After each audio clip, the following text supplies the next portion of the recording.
What's happening, people? Welcome back to the channel. I do hope you're keeping well. This is Aston Villa versus Tottenham and your match preview. If you're new, please do like and subscribe. Um, let's start with just some general insights on the game. Got a lot to kind of get into, from team news, preferable team, predicted team, opposition kind of preview, combined team. There's quite a lot to get through, but we'll start with insights just generally about the game. Aston Villa scored 7 goals in the last 5 matches. Aston Villa and Tottenham have not drawn any of the last 22 matches against each other. Ollie Watkins has the most shots on target per match for Aston Villa this season, 1.4, and Spurs have scored 7 goals in their last 5 matches. Heung-min Son has the most shots on target per match for Tottenham this season, 1.1, and also has the most big chances for Tottenham with 16. These stats are via Footmob, so big up to that app. Team form for both teams in all competitions. For Aston Villa, it's 3 wins and 2 defeats. For Spurs, looking a little bit better with 2 wins, 2 defeats, and a draw. This is a Friday, 16th of May game, 7:30 p.m. kickoff, the penultimate Premier League weekend as we enter round 37 of 38. This game's at Villa Park. It's available on Sky Sports. So it's a 7:30 kickoff. Yeah, it's Peter Banks who is the referee. Top scorers for both teams for Aston Villa in the Premier League, by the way, is Ollie Watkins with 16 goals and 7 assists in 36 games. And for us, impressively, is Brennan Johnson with an impressive 11 goals and 3 assists in just 31 games. So there you go. I think that's good, all things considered. Let's go on to injuries and suspensions and get some Ange quotes in his press conference. Starting with our visitors, Aston Villa.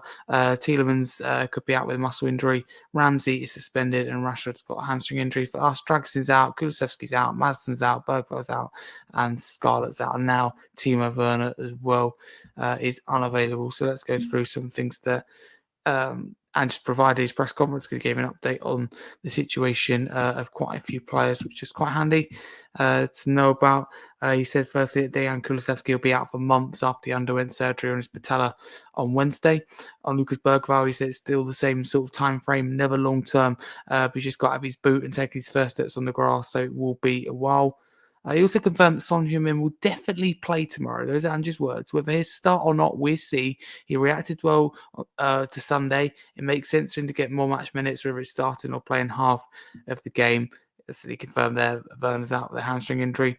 And speaking about all 3 injuries, he says gutted for him when speaking about Kulusevski, gutted for Lucas, and gutted for Maddison. Radu seemingly confirms that they're all missed the Europa League final, which, has appeared. He also didn't rule out Pedro Porro playing in a different position to cater for our injury. He didn't rule out him playing in midfield. So I just thought I'd mention that. So those are your general insights, and that is your team news as well. So before we get the Aston Villa view from a content creator that's kindly sent in their thoughts, let's go through what my team would be. If I'm being honest with you, I'd probably just send out like the under 21s. If I'm totally honest with you, that would be my number one choice. But in terms of first team players we've got available, if I had to choose between them, it would be Kinski in goal for me. Regular on left back, a good opportunity to see whether we should move him or not this summer. I think we'll move him on either way, especially after the incident in training. Johnson, Spence right back, and Davies and Dance as a centre back. Me, the old Jed Spence back.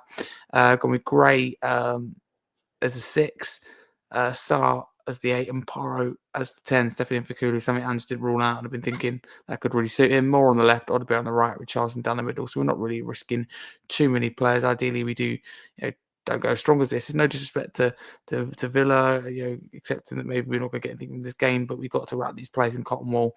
Kulusevski, I understand why Ange did it. He's got to get minutes in the tank. He needs to be fresh, but that's really cost us at the end of the day, which is really frustrating.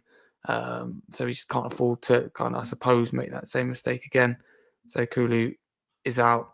It's just really frustrating because we no Bergwall, no Maddison, no Kulusevski. It's just a really big blow for this game. But there we go. Now let's get the Aston Villa perspective. Hi Harry, how you doing? Thanks for the message for your podcast. Do a bit of a pre-show for your preview for Villa against Tottenham and Villa Park. Just wanted to say that I think we've got way too much views, and that's not being cocky or arrogant. I just think we do. I think in the league you just don't have a lot. You've now got Maddison out for the rest of the season. I think you're going to rotate something serious because you've got the Europa League final to look forward to. So I just think either going to rotate, we're going to play our strongest team because we're going to want that Champions League place, of course, and hope Man United do something against Chelsea. But for my lineup for this one, I think we're going to go with Martinez and goals, Cash right back, Konza Mings at centre half, Matson at left back, Kamara in the 6, Onana, John McGinn, Asensio out on the right, Watkins up top, and Morgan Rogers on the left. That would be my lineup. And with Ange, there's a bit of an arrogance with him, but he always wins something in the second season, so you have to wait and see. But look, and my score prediction is going to be Aston Villa 3, Spurs 0. Take care. Bye bye. Thank you very much to Martin there. That's Martin Leonard who sent in his thoughts from the Villa Park podcast. So really do appreciate him getting involved there. And Aston Villa OVO had a really good season ultimately. I think Unai Emery deserves a lot of credit. Another season in Europe. Of course, it could have ended a lot better for them. Could have got to the FA Cup final. But I think overall, really good Champions League campaign, really good spur in the FA Cup, really good league form in 2025. I think they've been super, super impressive. So that's kind of my general preview score prediction because I don't think we can get anything out of this game.